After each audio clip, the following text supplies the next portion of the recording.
Bonjour tout le monde, marhaba bik, encore une fois. Je vais commencer à présenter pas mal d'expériences. Donc installez-vous tranquillement et bienvenue. On va parler entrepreneuriat, innovation, créer de la valeur. Bonjour, ça va? Bonjour madame. Madame Zainab. Stage écosystème. Écosystème. Super. Donc je vous laisse le temps de s'installer un petit peu. On va commencer à parler de Collective Lab.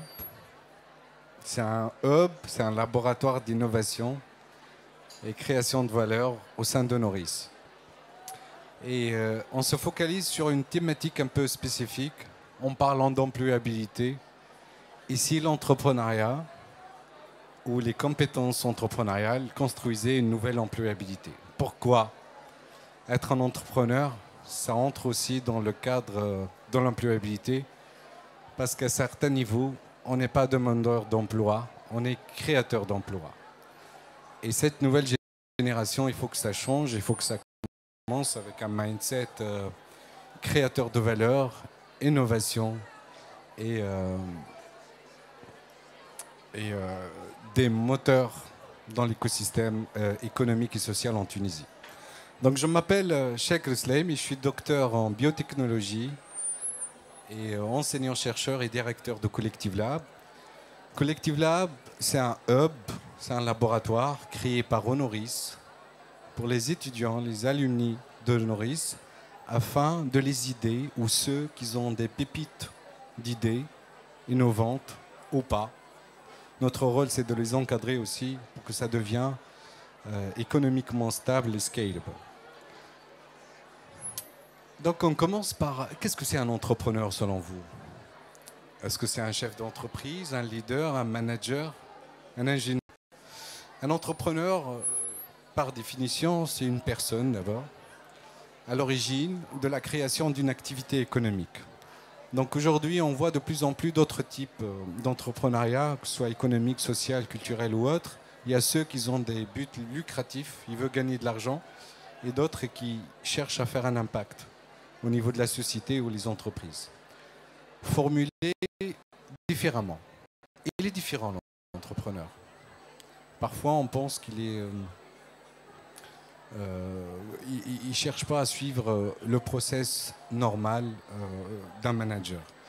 Un entrepreneur est un chef d'entreprise qui possède les compétences et la motivation, surtout. C'est une question de longue haleine, de persévérance et motivation, l'entrepreneuriat. Suffisante pour se lancer sur un secteur d'activité. Donc le secteur d'activité, ça peut être dans tout ce qui est éthique, agritech, tourisme durable, fintech, santé numérique, ingénierie, de l'industrie, peu importe. Tant que ça touche à l'innovation, on parle d'entrepreneuriat. Créer des emplois aussi, c'est son rôle, parce qu'une entreprise innovante, ce n'est pas une personne, c'est une équipe. Dans chaque fois où vous allez rencontrer des jurys d'investisseurs, des banquiers, on ne parle plus personne. Ce n'est pas le directeur, ce n'est pas le manager, mais c'est l'équipe qui compte le plus. Parce que je fais plus confiance. Et on ne les appelle plus des personnels. Dans les startups, on les appelle des collaborateurs. On est dans un bateau, il faut qu'il trouve son chemin. Donc, cet entrepreneur, il se caractérise par une implication forte. Donc, même si vous passez nous voir, il y a un point très important, c'est votre motivation. En parallèle avec la connaissance du marché. Une implication forte dans son projet, un investissement matériel et ou moral important, une personnalité marquée par un leadership. Donc comme vous pouvez le voir, ces points marqués en rouge, en bleu, c'est des facteurs de réussite. Parfois on dit que c'est inné d'être un entrepreneur, mais non, ça se travaille. Il y a des formations, des écoles qui travaillent sur cette capacité ou cette carapace d'entrepreneur. Donc être un entrepreneur, c'est plutôt un ensemble d'aptitudes. qu'on essaye de les apprendre. Les compétences de l'entrepreneur ne sont pas si soft que cela. Se dire, voilà, j'ai un peu de love money, je vais chercher un peu d'argent chez la famille, chez les gens à côté, je vais commencer une entreprise. Non, ça ne marche pas comme ça, il faut une vision, une stratégie. Et ce n'est pas du tout soft, ça s'apprend, ça se travaille. Donc, il répond à 3 questions. Ces 3 questions ne doivent jamais vous quitter. C'est des questions très importantes où on parle de pourquoi je vais faire ça, comment je vais réussir ce projet et c'est quoi le projet. Donc le fait de réfléchir et même écrire dans une sorte de bilan, un brouillon, des réponses qui s'adaptent au fur et à mesure avec la stratégie et l'avancement, on va créer un projet, au moins une idée. Le reste, c'est à nous de le faire, c'est de vous accompagner. Donc reprenons un petit peu le schéma, ce qu'on appelle les étapes phares de Lean Startup. Ça vient du Lean Management, donc mettre un process pour réussir le projet. Donc on va commencer par trouver une première idée. Tout le monde, que ce soit petit, grand, peu importe l'âge, des idées qui passent par la tête. Ici, je termine mon diplôme, où je travaille un petit peu comme stagiaire ou dans le cadre de PFE, etc., ou être employé. J'ai trouvé une idée. Comment je vais concrétiser cette idée? L'objectif, c'est d'abord de réfléchir sur cette idée, se poser les 3 questions qu'on s'est dit, et il ne faut pas hésiter à en parler. Beaucoup de jeunes font la bêtise de ne pas parler de leur idée. J'ai peur. J'ai peur de parler de mon idée, ils vont la voler. Même si vous parlez, donc vous allez recevoir des avantages, des idées positives et d'autres des critiques, mais ça va vous pousser à s'améliorer, à avancer. C'est comme ça qu'on avance. Il faut parler de vos idées. Cette idée, c'est comme votre projet de PFE ou votre thèse ou votre master. On va se poser une question, on va se poser une hypothèse. Donc lorsqu'on parle d'hypothèse, c'est apprendre ou à laisser, c'est améliorer. Et c'est ça le système d'amélioration. Donc cette hypothèse, dans l'entrepreneuriat, dans les startups, il faut créer un prototype, que ce soit un produit ou un service. Donc il faut créer ce qu'on appelle le minimum viable product. Donc je change de coin, c'est mieux. Donc c'est l'ensemble de stratégies et d'activités qui vont nous pousser à préparer un produit ou un service, l'étudier correctement et essayer de le tester. Donc lorsqu'on parle de test d'un prototype ou un service, on parle de... Chaque fois on teste des activités, on essaie de les valider. Une fois c'est validé, on va mesurer, on va apprendre, on va pivoter. Pourquoi pivoter? Parce qu'on a fait énormément d'activités et tout ce qui est activité et temps, ça coûte de l'argent. Pardon. Ça coûte de l'argent, donc nous on veut que ça soit clair et net, faire des fiches, des protocoles, de telle sorte que tout le monde peut faire ce travail. Si c'est validé, donc la boucle elle est fermée, on va reformuler d'autres hypothèses pour préparer une gamme, un autre produit, innover sur l'année prochaine, améliorer les ventes et la rentabilité de l'entreprise. Et si ça ne marche pas, et c'est normal, et la plupart des cas c'est comme ça, ça ne marche pas. La première année, on a fait un prototype, un service, ça ne marche pas. Il n'y a pas l'accueil et la réussite auprès du marché. Notre client, il est un petit peu difficile. Il n'a pas accepté ce produit. Qu'est-ce qu'on fait? Donc on refait le même chemin, on reprend l'idée, il faut la retravailler,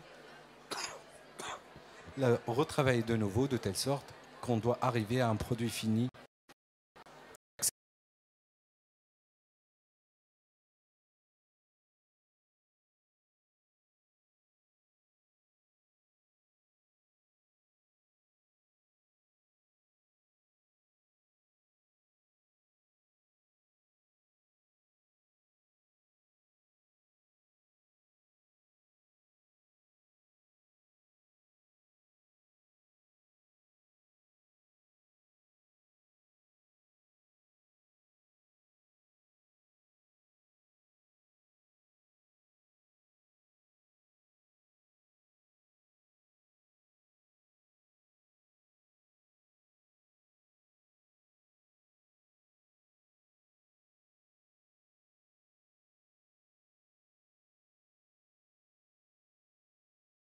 Ouais, il y a des jeunes qui ont des idées extraordinaires, mais ils trouvent des difficultés à accéder au marché. Pourquoi? Parce qu'ils n'ont pas bien compris les besoins du marché. Il y a deux sortes de besoins. Pardon. Il y a un besoin imminent dans le marché. On doit juste répondre à ce besoin, offrir un service ou un produit et le vendre. Il y a d'autres qui sont capables d'éduquer un marché et de créer un besoin à long terme. C'est rare, ça demande du temps, ça demande de l'argent. Ils sont rares, ces gens-là. C'est l'exemple d'Elon Musk ou Mark Zuckerberg ou autres. Ils ont éduqué un marché. Qui peut se passer de Facebook maintenant? Vous avez déprimé lorsque ça a coupé une nuitée, non? Et Instagram. C'était pas bien. Parce qu'on est le produit de Mark Zuckerberg. Donc, il faut que votre produit soit attractif au niveau du marché. Donc, c'est les clients qui vont venir le chercher. Et lorsqu'on parle d'innovation dans ce produit, on parle de valeur ajoutée. C'est quoi la valeur ajoutée pour que votre produit, votre service soit concurrentiel au sein du marché? Je vais passer rapidement sur ce slide, parce que ça prend 3 heures pour l'expliquer et le travailler. Par la suite, avec ce produit destiné à un certain marché, et le marché, il est constitué de quoi? De clients cibles. On ne peut pas dire que tout le monde est notre cible. Je prépare des applications mobiles. Le domaine de finance, c'est les entreprises, c'est les banquiers qui sont ma cible. Ce n'est pas ma grand-mère. Donc on doit bien cibler le client. Par la suite, j'ai préparé un service, une sorte d'offre, un produit. Ça doit être rentable. Donc on parle de monétisation. Donc le modèle de profit, d'abord je dois comprendre la stratégie. Est-ce que mon entreprise, comme stratégie économique, c'est plutôt B2B, business to business? C'est entre entreprises, business to customers, c'est entre entreprises et clients directs, particuliers, ou les deux. Il y a aussi d'autres marchés qui sont B2G, business to government. Donc je suis un consultant du gouvernement ou d'une ONG ou autre. Donc je dois mettre au point un modèle de profit, une sorte de stratégie et un process de vente qui doit être performante, de négociation. Tout doit être bien calculé. Et par la suite, est-ce que vous savez, à votre avis, le taux de réussite d'une start-up? D'abord, qu'est-ce que ça différencie une start-up par rapport à une entreprise normale? Une start-up, elle a la capacité, tant qu'il y a de l'innovation, à augmenter en potentiel et en valeur. On peut commencer par exemple par 50 000 dinars et en un an, si tu pars voir un banquier ou des investisseurs pour vendre votre projet, ça peut arriver à 800 000 dinars. C'est ça une sorte de start-up. Mais lorsqu'on parle de start-up, on parle d'innovation. Aujourd'hui, on ne vous demande pas de créer quelque chose d'incompréhensible pour que ça soit dite start-up. Non, ça peut être un nouveau packaging, une application qui facilite la vie des gens, de livraison, de commerce équitable, de commerce en ligne. Donc peu importe, tout est bon tant que facilite la vie du client. Votre cible préférentielle, c'est le client. Donc cette entreprise, cette start-up doit vivre. L'objectif, c'est de dépasser ce qu'on appelle le Death Valley. C'est vrai, il y a un endroit au Texas nommé Death Valley, parce que c'est le désert. Dans l'entrepreneuriat, c'est pareil. Il faut dépasser 3 ans, il faut tenir bon. Si on dépasse 3 ans, on est bon. Mais la plupart, il échoue parce que ça manque de motivation et de stratégie. Et pour dépasser ce Death Valley, c'est ce qu'on appelle scalability ou sustainability. Il faut faire du benchmarking d'abord, c'est-à-dire connaître tous vos concurrents. Qu'est-ce qu'ils ont par rapport à moi? Comment je peux me démarquer? Comment je peux faire mieux? Comment je peux avancer et garantir ou grignoter dans le part du marché? Comment je peux acquérir le marché? Aujourd'hui, les entreprises font tout pour savoir qu'est-ce qu'il y a de spécial, le produit du concurrent. On peut carrément envoyer l'ingénieur de l'entreprise concurrente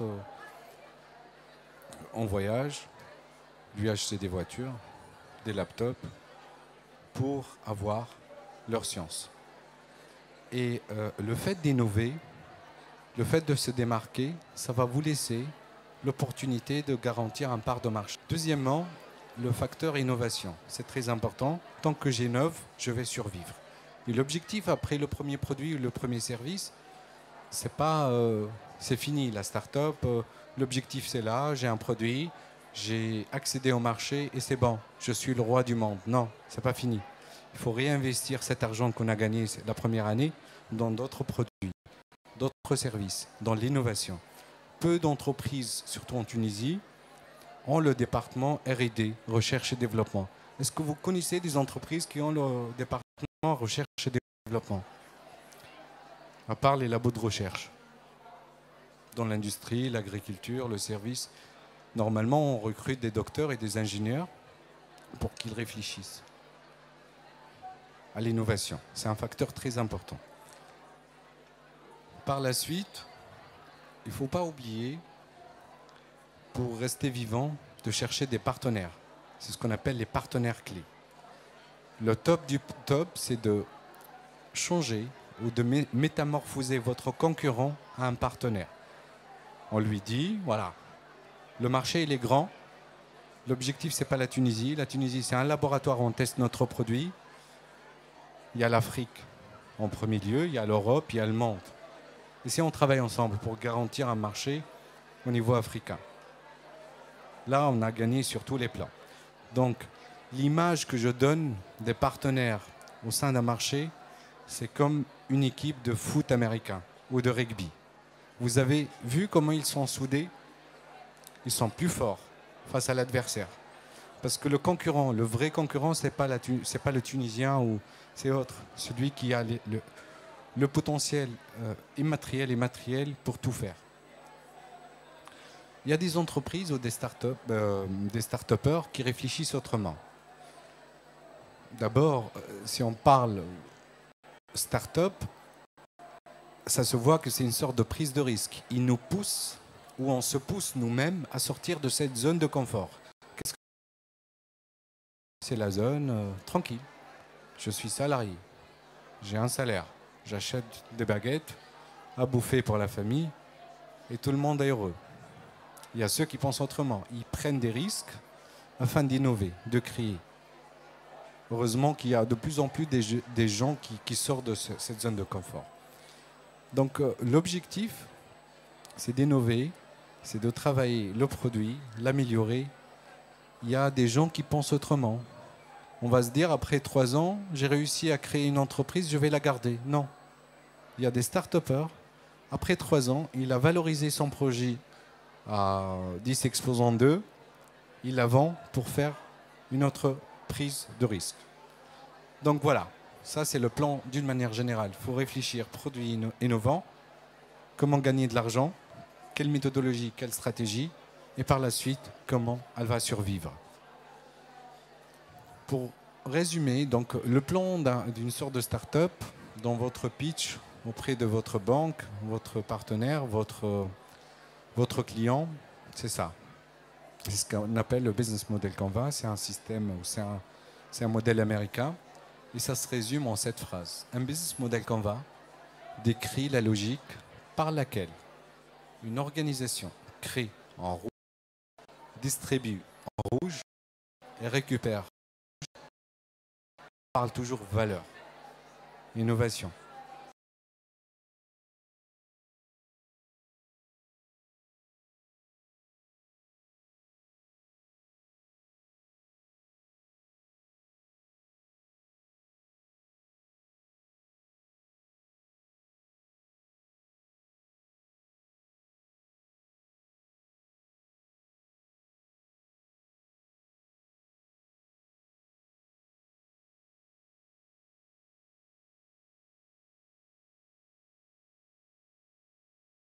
Puisse avoir accès à mon produit.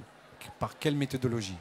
C'est pour cela on parle de tout ce qui est digital maintenant, surtout avec les crises Covid qui se répètent. J'espère que ça va se stopper à un certain moment pour qu'on puisse vivre tranquillement, c'est comment je puisse montrer, je passe le message et le produit à mon client. Il y a les partenaires clés, symbole mariage, tout ce qui est ressources, dont les chiffres, les charges, ça se résume en un seul plan, qui est le business model Canva. Tout ça, c'est beau, c'est magnifique, c'est extraordinaire de parler théorie, mais l'entrepreneuriat, ce n'est pas la théorie, c'est le terrain.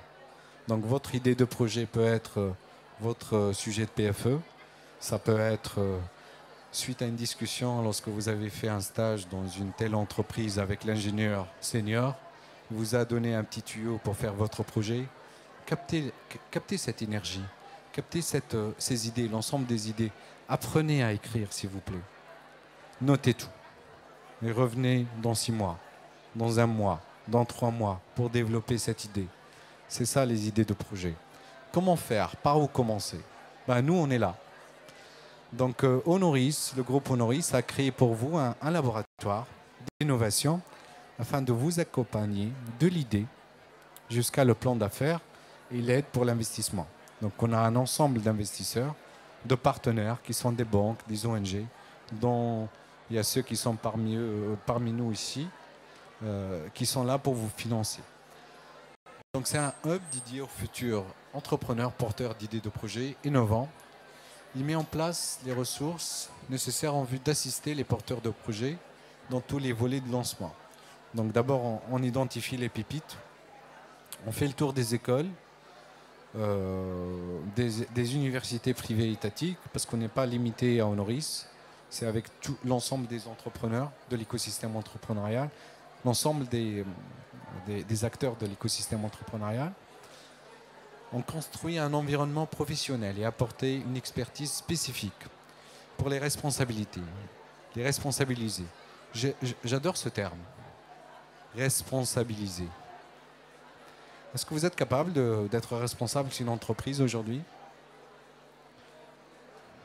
D'assurer les charges, les engagements auprès des clients, des partenaires? C'est difficile, hein? C'est un peu difficile. On est jeune. Ça s'apprend. Ça s'apprend. Donc, leur assurer un accès privilégié aux investisseurs.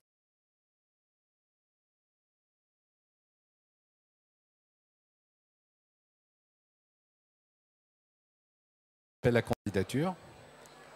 On récupère les idées pour les discuter en vrac comme ça.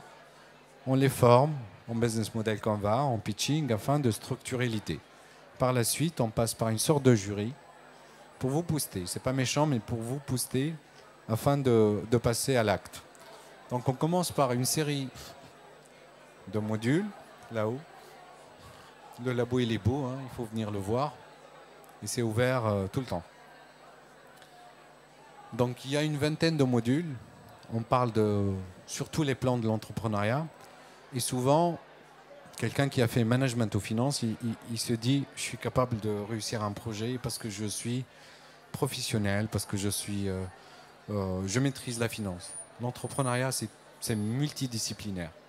Donc on travaille sur 2 plans principaux. Ce qu'on appelle le hard skills. Ok, lorsqu'on parle d'entrepreneuriat, on parle de quoi? Quel domaine qui doivent intervenir dans l'entrepreneuriat? Est-ce que la finance, elle est importante?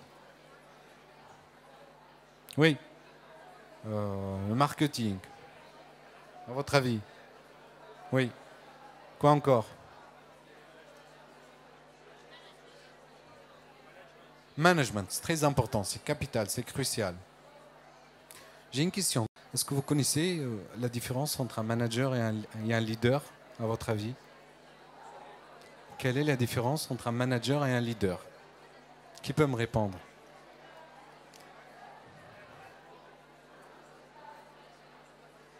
Oui, Malek, viens. Je vous présente Malek. Elle est lauréate de Collective Lab. C'était pas organisé comme ça. عسلامة الناس الكل ان فات حبيت نقول لكم مرحبا بكم في كوليكتيف لاب مسيو شكل تري سيرفيابل دونك نجموا تجيو الكوليكتيف لاب وتطرحوا لي كيستيون اللي تحبوا عليهم الكل. حبيت نجاوب على الكيستيون الفرق ما بين الليدر والبوس. الليدر يبدا انسان عنده فيزيون يخليك تحلم بالحاجه اللي قاعد يرى فيها. بار كونتر لو بوس يعطي جوست دي اوردر يعطي جوست البلان دو ترافاي ويخليك تخدم. باغ كونتر لو ليدر هو يحببك في ليدي يوريك الفيزيون يخليك تحلم اكثر واكثر ويخرج اكثر حاجه حلوه فيك. وبالعكس ساعات يخليك تقول تيان انا نجمت نعمل حاجه هذه نجمت معناها نخدم خدمه كيف هكا وسي غراس للليدرشيب نتاع الليدر. فوالا ميرسي. Merci Malek. Malek, elle est lauréate Collective Lab, elle a lancé un projet, plusieurs produits et elle est en train de suivre son chemin de réussite. Bravo Malek. Donc l'objectif c'est d'être formé par une vingtaine de modules sur le hard skills.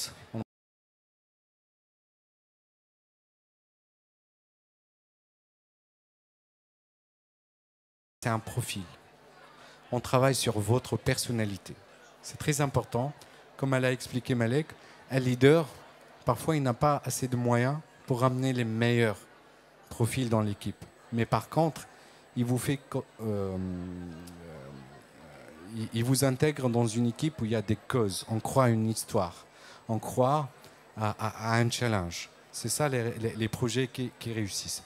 Donc, il y a le hard skills, finance, management, marketing, etc. Et il y a les soft. À communiquer, à innover, à gérer le stress, à gérer l'équipe, à gérer les conflits. C'est vrai que vous étudiez souvent à l'école, à l'université, les soft skills, culture de l'entreprise, mais le terrain est meilleur. Donc, on ramène les meilleurs experts en Tunisie et étrangers afin de vous donner la crème de la crème de ce domaine. Et souvent, on fait inviter des success stories ou des chefs d'entreprise. Et moi, j'ai un détail que j'adore. Chaque fois, je leur demande, s'il vous plaît, ne me parlez pas de vos réussites, mais commencez par vos échecs. Les prises de risque, c'est quoi qui vous a poussé à sortir de cette zone de confort et créer votre projet? Par quelle épreuve? C'est quoi les échecs que vous avez passés? Et par la suite, parce qu'avec les échecs, on apprend. On ne baisse pas les bras, on apprend. Et par la suite, la réussite, elle vient par cascade, comme ça, au naturel. Donc, de l'idée au label Startup Act. Est-ce que vous connaissez le label Startup Act? C'est un label fait par l'État tunisien où on vous offre pas mal de subventions. Un label qui est là. Si vous êtes étudiant, vous avez le label. Pendant une année, le gouvernement tunisien, il vous donne 1000 dinars comme salaire pour chaque personne. Si vous êtes salarié, vous avez pris la décision de démissionner pour créer votre projet, on vous donne le même salaire. Vous êtes ingénieur informatique, vous touchez, je ne sais pas, junior, touche combien? 2000 dinars. Donc vous allez avoir 2000 dinars pendant un an pour créer votre projet. Donc on vous suit, on vous cadre, on vous critique pour que vous arriviez à être responsable. Et c'est avec des exercices, avec des livrables, pour qu'on passe de cette idée à un plan bancable. Donc, in fine, lorsque vous arrivez devant un banquier, vous pouvez le convaincre. Lorsque vous voulez expliquer votre produit à un client, à un partenaire étranger, vous pouvez le convaincre avec ces skills-là. In fine, on vous aide pour l'investissement. Donc on a une panoplie d'investisseurs. On peut citer Carthage Business Angels, des accélérateurs comme Red Start, Réseau Entreprendre, CEFA qui sont là, etc. pour vous aider à financer votre projet. On a pas mal de collaborations sur les plans techniques, avec le volet informatique, marketing, etc. On est là pour vous aider. On ne s'arrête pas là. Donc on vous suit jusqu'à la réussite. Par exemple, je vous montre c'est plus des pépites, mais des réussites de Collective Lab. Erbin, Malek, elle vient de passer. Avec le projet Erbin, en phytothérapie, c'est une plateforme où Elle a compris que dans le monde, il y a un besoin imminent dans tout ce qui est médecine naturelle, médecine biologique, retour aux sources. Il y a une vague de retour aux sources avec tout ce qui se passe sur les effets secondaires des médicaments, etc. Donc elle est en train, elle essaye de faire parler les plantes avec vous. Vous parlez de vos problèmes dermatologiques, de cheveux, de bien-être, de santé, etc. C'est un bon coup de pub, Maleka. Merci. Et elle vous suit pour vous enseigner, pour vous conseiller sur les produits. VEDOC s'est formé par 3 ingénieurs informatiques et des diplômés du paramédical afin de simplifier tout ce qui est les diagnostics et les symptômes en médecine. Daridar, c'est un service de maintenance entre ingénieurs informatiques et des techniciens en électronique, mécanique, etc., qui s'intéresse aux entreprises pour leur faciliter la vie via... On a toujours un problème pour trouver un plombier, pour trouver un électricien, un peintre ou autre. Donc avec une sorte de plateforme, vous pouvez commander. Le technicien, il est là pour faciliter votre vie, toujours. Donc afin de, comme aujourd'hui, pour sensibiliser les jeunes, que ce soit du groupe Honoris ou autre, on bouge énormément pour parler de l'entrepreneuriat et sensibiliser les gens à faire des l'avenir, mes amis. En Éthiopie, ce n'est pas au Suède ou au Danemark ou autre, en Éthiopie, l'entrepreneuriat, ça commence dès le primaire. On parle création de valeur et entreprise dès le primaire. Donc on participe à pas mal de journées. Même mes amis, les médecins, les pharmaciens, les médecins dentistes de Monastir, ils font appel à nous pour venir parler d'entrepreneuriat parce qu'eux aussi, ils ont compris qu'ils peuvent créer de la valeur dans ce domaine-là.